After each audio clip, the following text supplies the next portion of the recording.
শহীদের তামান্না হৃদয়ে জাগে, কিসের আমাদের ভয়, নেই কোনো শক্তি পৃথিবীর বুকে ঠেকায় আলেমদের জয়।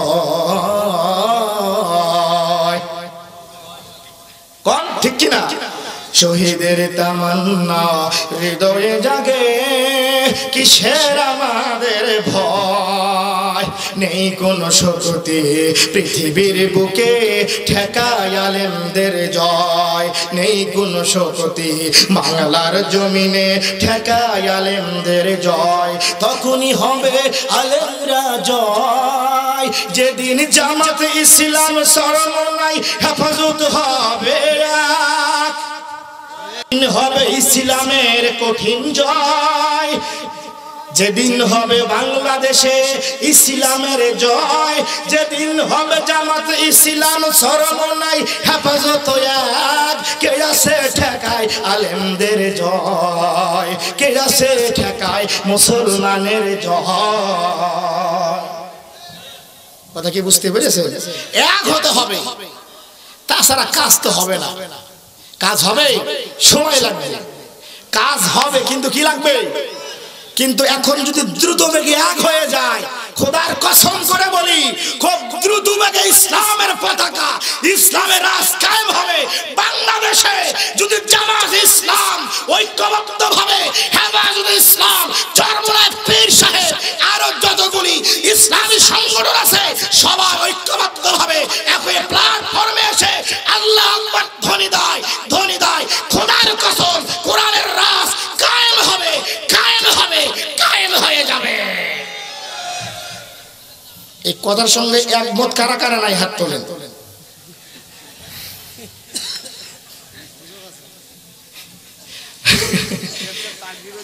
আশরাফ আলী থানভী রহমাতুল্লাহ আলাইহি নাম শুনছেন না? আমাদের একজন দেওবন্দ আকাবির। তো উনি, ওনারা কিতাবে লিখছে, এক মেয়ে বেডিস হল, স্বামী মারা গেছে, স্বামীর কবরে গিয়ে পাকার বাউ দেয়। এখন এলাকার লোকজন কয়, বাপ রে বাপ, এই স্বামী এত ভালোবাসতো যখন স্বামী জিন্দা ছিল, এখন মরে গেছে, এরপরও কবরে বাউ দেয়। এখন কবরস্থানের সাইটে মানুষের ভিড়, লোকের সমাগম। এখন এই মহিলা আশরাফ আলী থানভী বর্ণনা করেছেন, উনি আস্তে করে কবরস্থান থেকে যখন বের হয়ে আসে বাহিরে, বলে, মা তুমি পাকার বাউ দিলা কেন? বলে, আমাদের এলাকার প্রথা হলো যত তাড়াতাড়ি কবর শুকাবে তত তাড়াতাড়ি আমি অন্য জায়গায় বিয়ে করতে পারবো। কথা কি বুঝতে পেরেছে? নেক্সট সুরতে কি দিচ্ছে? নেক্সট সুরতে বাস দিচ্ছে। কথা বলেন ঠিক কিনা? এই জন্য সজাগ থাকবেন, অ্যালার্ট থাকবেন, সচেতন থাকবেন, বিধাতার কাছে দোয়া করবেন, ইহদিনাস সিরাতাল মুস্তাকিম। হে মালিক, আমি চরমনাই বুঝি না, হে মালিক আমি হেফাজত বুঝি না, হে মালিক আমি জামাত ইসলাম বুঝি না, হে মালিক আমি বুঝি ওইটা যেই দলের সাথে মতের সাথে তোমার নবীর মতের মিল আছে, তোমার নবীর মতের মিল আছে, ওই দল আমার সামনে উপস্থাপন করো, আমি ঢুকে পড়বো। কথা কি বুঝতে পেরেছে? কথা কি বুঝছেন? কি খারাপ লাগতেছে আপনাদের? আমার সম্মানিত ভাইরা, আর 5 মিনিট পরে হবে বয়ান 1 ঘন্টা, আর 5 মিনিট শেষ হবে কয় ঘন্টা? 1 ঘন্টা হবে। 11টা শুরু করছি না, 1 ঘন্টা হবে। তা আমি বেশিক্ষণ আলোচনা করব না। আপনারা আছেন না? চলে যাবেন। শুনবেন না? ওই যে বললাম যে এটা শুনবেন না? যাহারে হিজরারা, আবার হিজরার বিধান কি? আল্লাহ এরা বানাইলো কেমনে? ও মরে গেলে কাফন দাফন হবে কেমনে? পরকালে কি ঠিকানা জান্নাত না জাহান্নাম? শুনবেন না? আরে এত নামাজ পড়লাম, কোন নামাজে 18টা সিজদা হে? কথা কি বুঝতে পেরেছে? এরপরে মহিলার লাশ নদীতে ভেসে আসলো, আসলে ও কি হিন্দু নাকি খ্রিস্টান নাকি বৌদ্ধ, এটা বুঝবো কেমন? কথা বলো ঠিক কিনা? আমার সম্মানিত ভাইরা, এটা থেকে করেন আল্লাহ আল্লাহ আল্লাহ আল্লাহ, জোরে আল্লাহ আল্লাহ আল্লাহ আল্লাহ আল্লাহ আচ্ছা আল্লাহর নাম বললে কি গুনাহ হবে? গুনাহ আছে, এই নামের সাথে কারো শত্রুতা আছে। তাহলে সবাই মুখ খোলেন, আপনি আল্লাহকে হৃদয় থেকে দিল থেকে একবার ডাকবেন, আল্লাহ বলে বান্দাকে আমি ৭০ বার ডাকবো। আপনি উচ্চারণ করবেন আল্লাহর নামে একবার, মালিক আপনার নাম স্মরণ করবে কতবার? ৭০ বার। বলেন আল্লাহ আল্লাহ আল্লাহ আল্লাহ। শোনেন, আমলবিহীন এলেমের কোনো দাম নাই। আছে এ আল্লাহ এক আলিফ টান হবে, লফজ আল্লাহ মোটা হবে। বলেন আল্লাহ আল্লাহ, এক আলিফ টানেন আল্লাহ আল্লাহ আল্লাহ। আল্লাহ আল্লাহ বলে একটু সব পাবেন না। কোন আল্লাহ আল্লাহ টানে না, এক আলিফ টান 1 সেকেন্ড। আল্লাহ আল্লাহ আল্লাহ।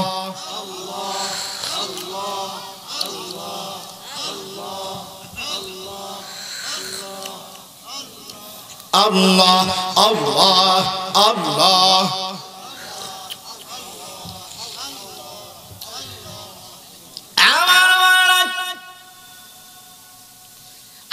আসিমিনে ওয়াইল বললেন মুহাম্মদ রে,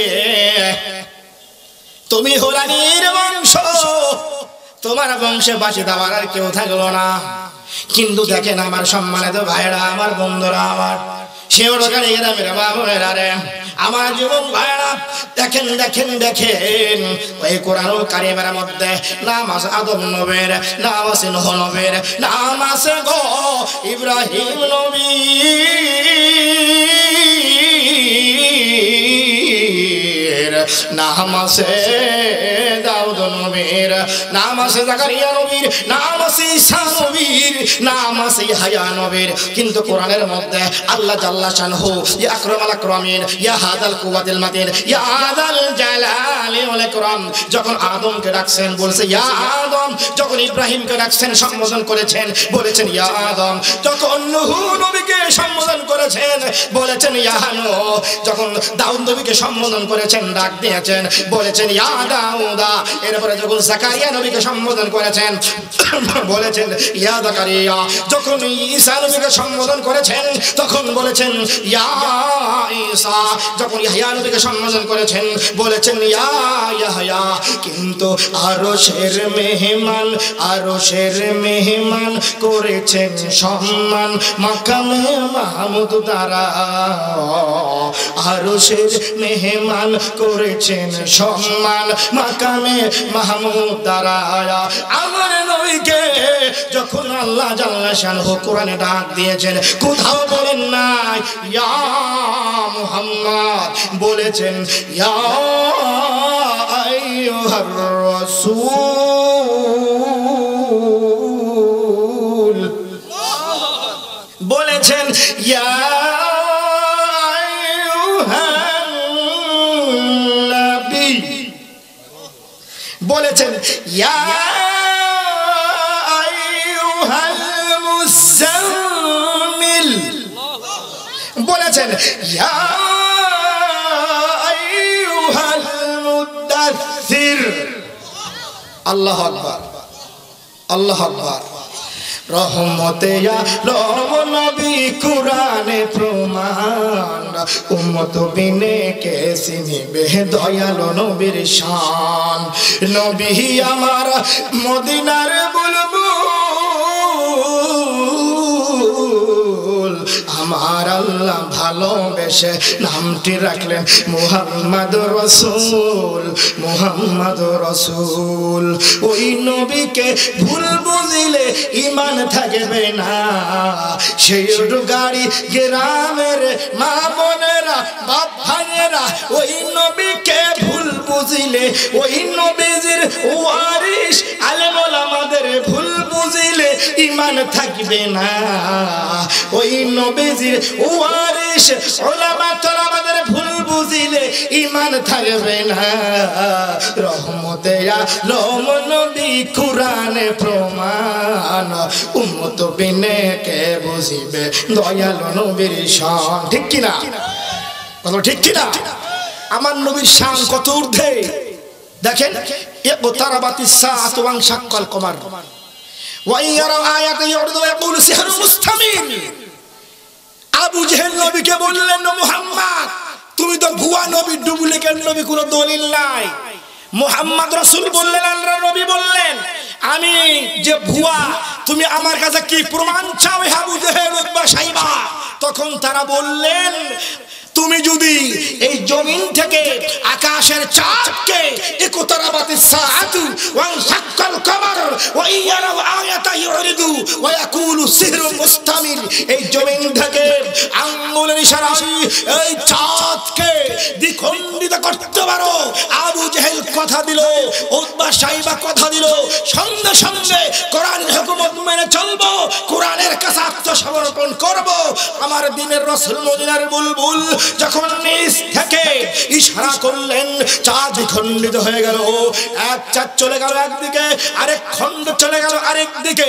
তখন তারা যখন বলল যে এই তো ওয়াল শাক্কাল কমার ওয়া ইয়ারাউ আয়াতা ইউরিদু ওয়া ইয়াকুলু সিহরুন মুস্তামির, তারা মুখটা ফিরিয়ে নেয়, মুখটা গুচ্ছা করে এবং বলে, মুহাম্মদ তুমি জাদু এতদিন করেছিলা জমিনের জীব জন্তুর সাথে, জমিনের কোন বস্তুর সাথে, এখন তুমি জাদু করা শুরু করেছো আসমানের চাঁদের সাথে।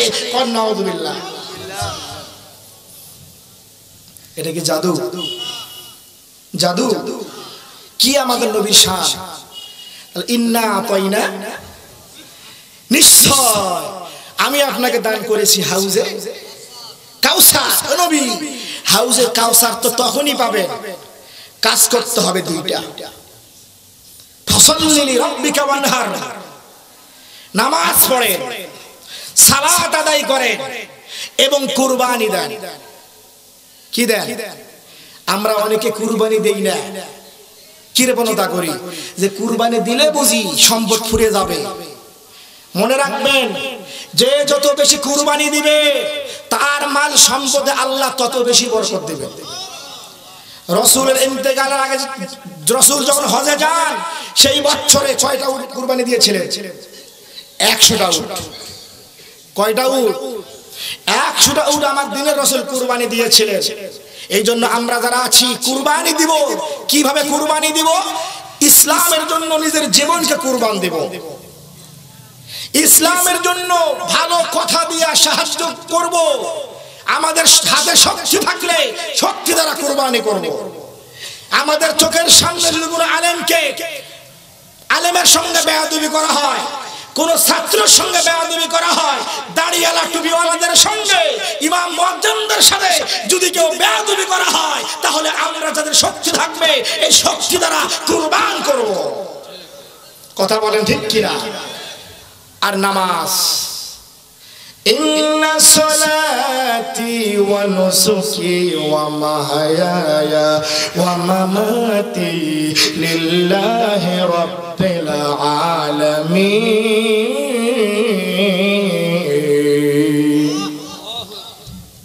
নিশ্চয় নামাজ, নামাজ, কুরবানি, হায়াত, মউত কার জন্য? কার জন্য বলেন? যদি হায়াত মউত আল্লাহর জন্য হয়, আর কেউ যদি চিন্তা করে যখন তোমারও কেউ ছিল না, ছিলাম শুধু আমি আল্লাহ, এখন তোমার পর হয়েছে, এখন তোমার সব হয়েছে, পর হয়েছি আমি আল্লাহ। ঠিক কিনা? একদিন তোর সোনার শরীর থাকবে না রে হায়, মাটির দেহ মাটির নিচে মিশবে রে ধুলায়। ওরে কিসের টাকা, কিসের করে, কিসের বাহাদুরি, সঙ্গে তোমার কেউ যাবে না, পুরুষ কিংবা নারী। ঠিক কিনা? আজ থেকে ১৫০০ বছর আগে এই দুনিয়ার বুকে ইসলাম নাম ছিল না কোথাও কোনো মানুষের মুখে। মন্দিরে শুধু বাজিত ঘন্টা, ছিল না আজান ধ্বনি। সেই আদার জগতে এসেছিলেন তুমি হে সাধক রব্বানি। মানুষের মাঝে মানুষ রূপে জন্ম নিয়া, মানুষের মন করিলা জয়। ভালোবাসা দিয়া, অন্তর দিয়া, কোরআন দিয়া, মন্ত্র দিয়া নয়। ঠিক কিনা? আহা, আমার গতকাল মাহফিল ছিল নাগেশ্বরী, এক মাহফিল করে আমি আসতেছি, চরমনাই হুজুরের মাহফিল, কুড়িগ্রাম, কি যেন ব্রিজ, না না ধরনা, ধরলা, ধরনাতে প্রোগ্রাম ইয়ে হচ্ছে, ইস্তেমা যাবেন আপনারা, আমি দাওয়াত দিলাম। আজকে আমি পীর সাহেব হুজুরের বয়ান শুনলাম রংপুর সদরে, আজকে হুজুর বয়ান করছেন, আবার ওখানে হুজুর চলে যাবেন। 19, 20, 21 ইস্তেমা কুড়িগ্রামে, এবং হুজুরের মোনাজাত হবে 22 তারিখ। তো ওইখানে আমি দেখলাম 3 তলা বিল্ডিং মাদ্রাসা। তা আমার ভিতরে প্রশ্ন জাগলো, আরে ব্যাপার কি, এই নদীর পাশে 3 তলা বিল্ডিং। একজনকে জিজ্ঞেস করলাম কারণটা কি, বলে কারণ আছে। আচ্ছা বলেন তো, এখানে যে আপনারা আছেন তার কারণ নাই? কালকে ছিলেন, আজকে আছেন, কালকে থাকবেন? থাকবেন না, কারণটা কি? বলে এর পিছনে একটা রহস্য আছে। কি রহস্য? বলে এখানে একটা লোক ছিল, নাম হলো ঘুঘু মুন্সি। হাবিব সাহেব কি নাম? ঘুঘু মুন্সি। তা কি হয়েছে ঘুঘু মুন্সিতে, কি হয়েছে? বলে উনি যেদিন মারা যায়, ওনাকে দাফন করা হয় ধরলা এক নদীর কিনারায়, একটু দূরে। তো 22 বছর পরে নদীর ভাঙ্গন ভাঙতে ভাঙতে ভাঙতে এই ঘুঘু মুন্সি যেখানে শায়িত আছে কবরে, ওই কবরের পাশে ভাঙ্গন চলে আসছে। এক পর্যায়ে যখন একটা জোরে ধাক্কা আসে, বালুর একটা ঝাঁকুনি যাওয়ার পরে এই ঘুঘু মুন্সি যে কাপড় দ্বারা দাফন করা হয়েছিল, পায়ের এক সাইড বের হয়ে আসে। এক লোক গেছে নদীর ঘাটে, গিয়ে তাকায় দেখে, আরে ব্যাপার কি, এটি সাদা কাপড় জিন টিন নাকি, এটি জিন টিন আলো নাকি? যখন টান দিছে দেখে কোমর পর্যন্ত বের হয়ে আসছে, আর যাচ্ছে স্রোত। কি যাচ্ছে? আলা ইন্না আউলিয়া আল্লাহি লা খাউফুন আলাইহিম ওয়া লা হুম ইয়াহজানুন। যারা আল্লাহর ওলি তাদের কোনো ভয় নাই রে ভাইজান, তারা কখনো চিন্তাগ্রস্ত হবে না, তারা কখনো দুঃখিত হবে না। কারা আল্লাহর ওলি?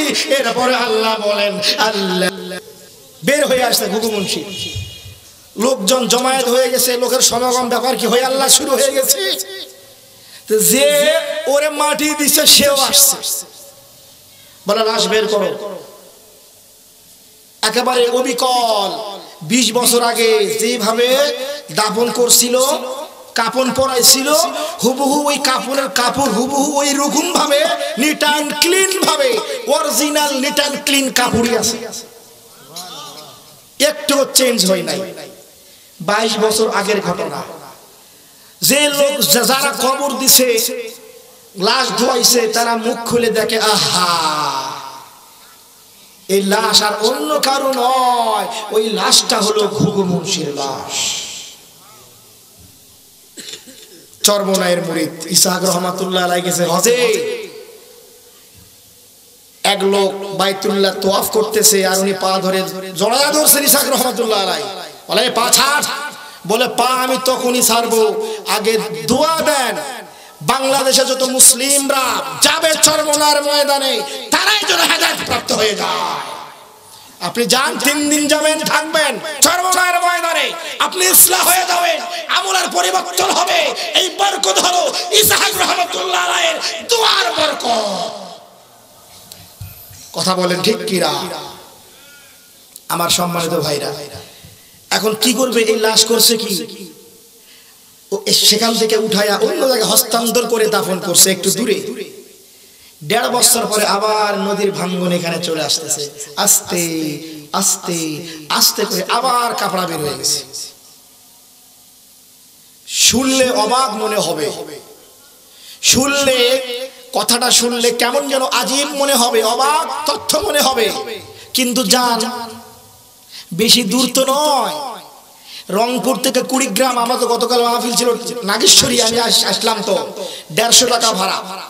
দেখে আসেন যে হুজুরের কথা কি বানোয়াট নাকি সত্য, কথা কি ভুল নাকি সঠিক, এই সিদ্ধান্ত কি সঠিক দিল নাকি ভুল ব্যাখ্যা দিল। যান, 1.5 বছর পরে আবার যখন নদীর ভাঙ্গন ভাঙতে ভাঙতে যখন আবার চলে আসে, আবার ঘুঘু মুন্সি রহমাতুল্লাহ আলাইহির কাপড় দেখা যায়। আবার লোকজন কে সারে দেখে অবিকল, যেমন লাশ, যেমন মুখের আকৃতি, যেমন গঠন, যেমন কাপড়ের কাপড় হুবহু তেমন আছে। সেখান থেকে লাশ উত্তোলন করে যেখানে মাহফিল হচ্ছে চরমনাই কুড়িগ্রামে ধরলা নদীর পাশে ব্রিজের পাশে, সে মাদ্রাসার মাঠে তাকে দাফন করছে। কি করছে? দাফন করছে। তা আমি আজকে আসলাম, তা আমার কাছে কেমন যেন একটা অবাক তথ্য মনে হলো। তার গ্রামের দুইজন লোক চা খাচ্ছিল ধরলা ব্রিজের পাশে। আজকের ঘটনা, আজকে তারিখ কত তারিখ? আজকে 18 ডিসেম্বর 2024 নাকি? তে চা খাচ্ছিল, বললাম ওনার কাছে গুণ ছিল কি কি ভাই বলেন তো, কি গুণ দ্বারা উনি আল্লাহর মারিফাত, তরিকত, হাকিকত, শরীয়তের গুণগুলো অর্জন করেছেন, আল্লাহর সঙ্গে ভালোবাসা স্থাপন করেছেন। তার কাছে কি গুণ ছিল, কি গুণে এই গুণগুলো, কি গুণ অর্জন করে উনি এই মর্যাদা আল্লাহর কাছ থেকে লাভ করেছেন। তে দুইজন লোক বলল তার গ্রামের, বলে তার কাছে গুণ ছিল 3টা। শুনবেন কয়টা গুণ ছিল? শুনবেন না? যে যদি ফাঁকা জায়গা পূরণ না হয় আর সামনে যদি না আসেন, আমি বলবো না, কিন্তু না বললে কি জোর আছে? না বললে কি 3টা গুণ কি শুনবেন আপনারা? আসেন, সামনে আসেন। আচ্ছা দাঁড়ান, আচ্ছা থাকে, আসলে ভদ্র মানুষ রে বারে, বলা মাত্র সাঁ করে উঠে আসতেছে। থাক, যারা ভদ্র তাদেরকে ভদ্রতা দেখাও, এটা একটা আদব। আপনারা আসলে ভালো মানুষ নাকি? তো যারা ভালো তাদের সাথে শিষ্টাচার করাও এটাও আদব। তা আমি বলবো না, যেহেতু আমার কথা আপনারা সামনে আসার জন্য অনেকে উঠছিলেন, দরকার নাই ভাই, যেখানে আছেন সেখানে থাকেন। তার গ্রামের দুইজন লোক বলেন ঘুঘু মুন্সির কোনো গুণ ছিল না, মাত্র গুণ ছিল 3টা গুণ। 1 নাম্বার গুণ ছিল সে একজন কৃষক মানুষ ছিল এবং মুয়াজ্জিন ছিল। কি ছিল? মুয়াজ্জিন ছিল। উনি আজান দিতেন। কি দিতেন? আজানের সুর খুব ভালো ছিল। হাইয়া আলাস সালাহ,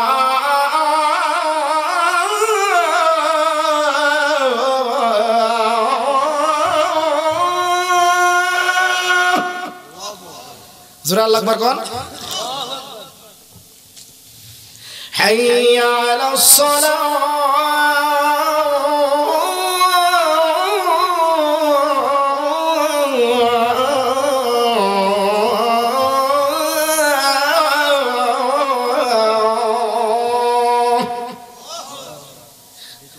আল্লাহু আকবার কোন।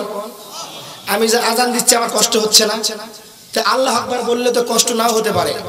কোন আল্লাহু আকবার কোন। হাইয়া আলাল ফালাহ,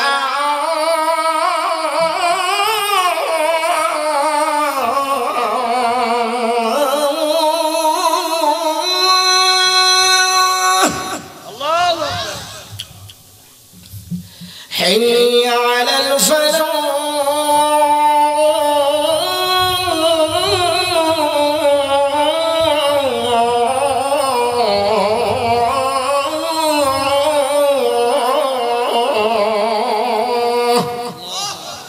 এটা হলো রেডিওর আজান। কার আজান? আর আজ থেকে 50 বছর আগে বাংলাদেশের আজান, মুরব্বীরা আজান দিত। বলবো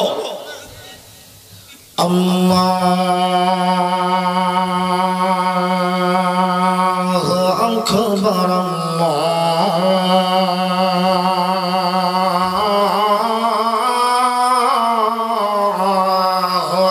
আকবার।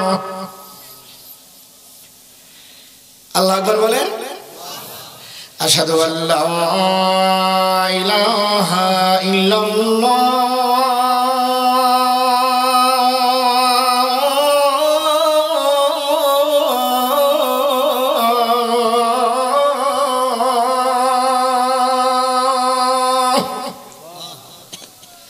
আশহাদু আল্লা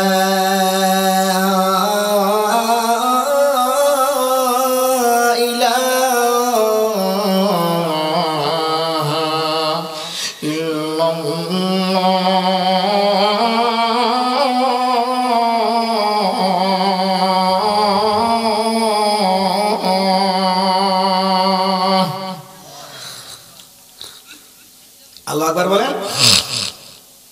এখন যেটা দেব এটা হবে অন্য অন্য লেহান।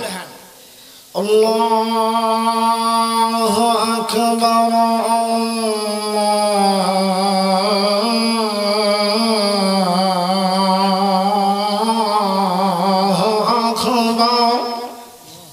আল্লাহু আকবার বলেন।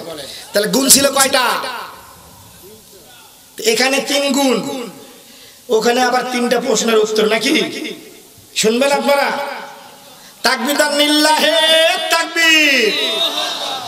এই যে বলেন তো, এই মাদ্রাসায় কি গান বাজনা করা হয় না কোরআন শিক্ষা দেওয়া হয়? কি দেওয়া হয়? একটা হরফ পড়লে কয় নাকি বলেন, কয় নাকি? আর রমজান মাসে একটা হরফ পড়লে ৭৪টা নাকি, ঠিক ঠিক না? তাহলে যারা কোরআন পড়ে, যে ছাত্র ভাইরা, এই যে হাফেজে কোরআন যেনারা খাওয়াইছেন, তারা যে কি সৌভাগ্যবান।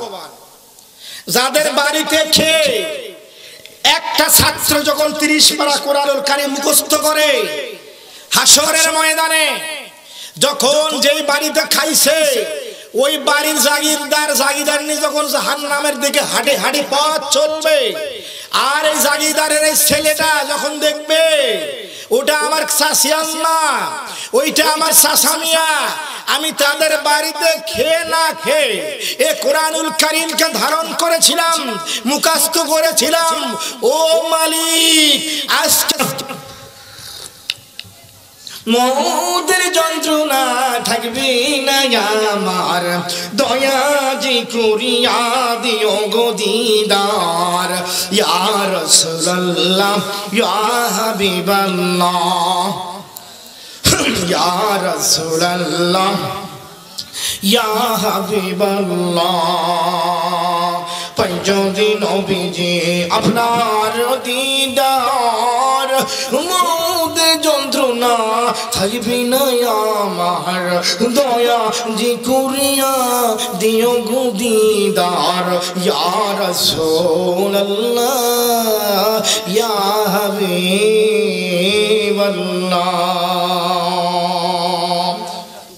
অতর হিসাবের দিন ফুরে যাবে, যৌবনে লাগবে ভাজি,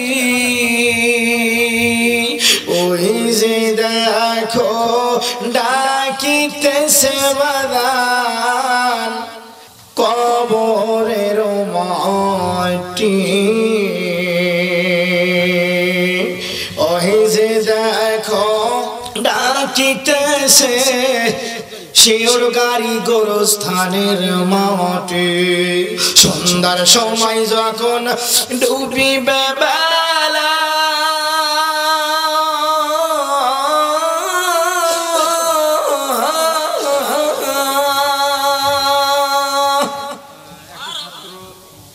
একই পলকে ভেঙ্গে যাবে বাদাম ডুমার বাজারের মেলা, সেদিন কার দিবা তুমি জোর ধমক, কার মাথায় মার বাবারি, ওই যে দেখো ডাকিতেছে বাজান শিওর গাড়ি গ্রামের গোরস্থানের মাটি। মনে আছে দুগু মুন্সি? শুনবেন? তাকবীর লিল্লাহি তাকবীর। আশরাফ আলী থানভী এক কিতাবে লিখছেন যে এক মেয়ে গেছে আশরাফ আলী থানভীর কাছে, গিয়ে বলে, হুজুর আমার স্বামী খালি পিটায়, স্বামী খালি পিটায়। বলে, মাগো তোমাকে একটা তাবিজ দিব। কি তাবিজ? বলে, তাবিজ তো নয়, পানি পড়া দিব। এই পানি পড়া দিলাম, যখন তোমার স্বামী ঝগড়া করবে, বকা ঝগড়া করবে, আস্তে করে পানি মুখে দিবা, সাবধান ঢোক গিলবা না। কি করবা না? ঢোক গিলবা না। এখন স্বামী বাজার থেকে বাড়িতে আসছে, আসে তাকে ঠিক মতো রান্না হয় নাই, রান্না হয়নি কেন? এখন ও তো হুজুর বলছিল আশরাফ আলী থানভী রাহমাতুল্লাহ আলাইহি, আস্তে করে মুখে পানি দিয়েছে, দিয়ে ঢোক আর গিলে নাই।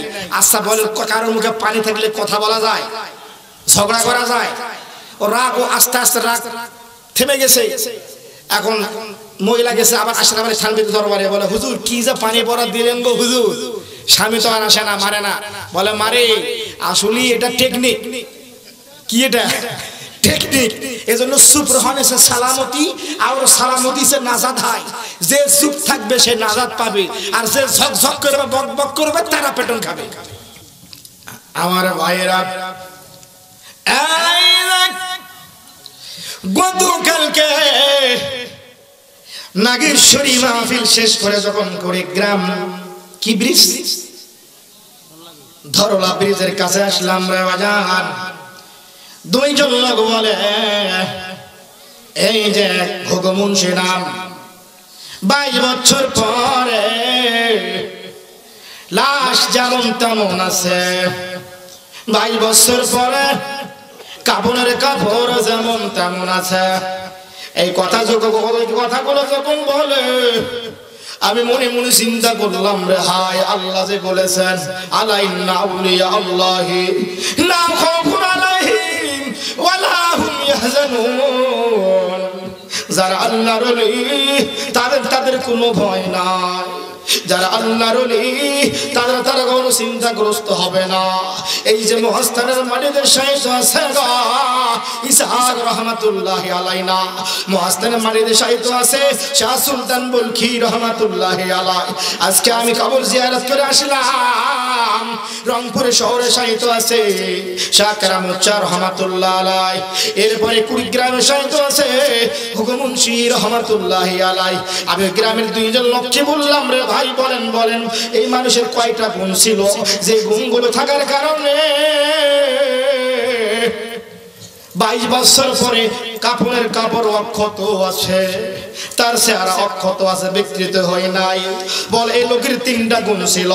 1 নাম্বার গুণ হইল সবসময় তার ঠোঁট দুটি আল্লাহ পাকের জিকিরে নড়তো। কি পাকের জিকিরে? আল্লাহ পাকের জিকিরে নড়তো। 2 নাম্বার গুণ ছিল কোনদিন নতুন জামা বেচারা গায়ে দেয় নাই ঘুঘু মুন্সি। যত জামা তার ছিল সব জামাগুলা ছিল তালি দেওয়া। কি দেওয়া? 3 নাম্বার গুণ ছিল বেচারা গরিব মানুষ ছিল, কোনোদিন কারো কাছে হাত পাতাইতো না, আমারে খাইতে দাও। কিন্তু মানুষ যারা দেখতো বুঝতো লোকটা অনাহারে আছে, তখন তারে কিছু দিত, কিন্তু নিজের পক্ষ থেকে কারো কাছে টাকা চাইতো না, সাহায্য চাইতো না, কারণ সে সবসময় তাওয়াক্কুল ছিল। ওয়া মাইয়া তাওয়াক্কাল আলাল্লাহি ফাহুয়া হাসবুহু। যারা আল্লাহর উপর তাওয়াক্কুল ভরসা করে আল্লাহ তাদের জন্য যথেষ্ট হয়ে যায়। এই ঘুঘু মুন্সি রহমাতুল্লাহ আলাইহির লাশ 22 বছর পরে ধরলা নদীর কিনারায় যখন মাটি ভেঙে চলে যায়, অক্ষত কাপড় ছিল, অক্ষত লাশ ছিল। আবার 3 বছর পরে আবার দেখা যায় রে ভাই, এই লাশ আবার মাদ্রাসার ময়দানে দাফন করে। এই জন্য যারা আল্লাহর ওলি তাদের কোনো ভয় নাই, তারা কখনো চিন্তাগ্রস্ত হবে না। কথা বলেন ঠিক কিনা? ওই নামাজ নাকি আদায় করেছিলেন, পড়েছিলেন জুনায়েদ বাগদাদী রহমাতুল্লাহ আলাইহি। ওই নামাজ নাকি পড়েছিলেন আব্দুল কাদের জিলানী রহমাতুল্লাহি আলাইহি। ওই নামাজ নাকি আদায় করেছিলেন খাজা মঈনুদ্দিন চিশতি রহমাতুল্লাহি আলাইহি। ওইটা কোন নামাজ? তখন আমাকে ব্যাখ্যা দিয়ে বুঝায় ওই নামাজ আর অন্য কোন নামাজ নয়।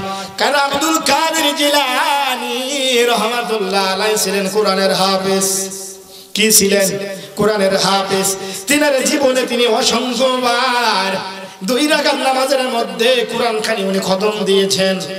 কারণ কেউ যদি 2 রাকাত নামাজে কোরআন খতম দেওয়ার চেষ্টা করেন, কোরআনের মধ্যে সিজদা হলো 14টা, আর 2 রাকাত নামাজে 2 সিজদা হলো 4টা। 14 আর 4 হলো 14, আর 4 হলো 18টা। এইটা হলো 2 রাকাত নামাজের 18টা সিজদা। নারে থাকবে। তারপর উনি আমাকে বললেন তো বলেন আপনার বাড়ির পাশে যদি কোনো নদী থাকে, এই নদী দিয়ে যদি কোনো মহিলা লাশ ভেসে আসে,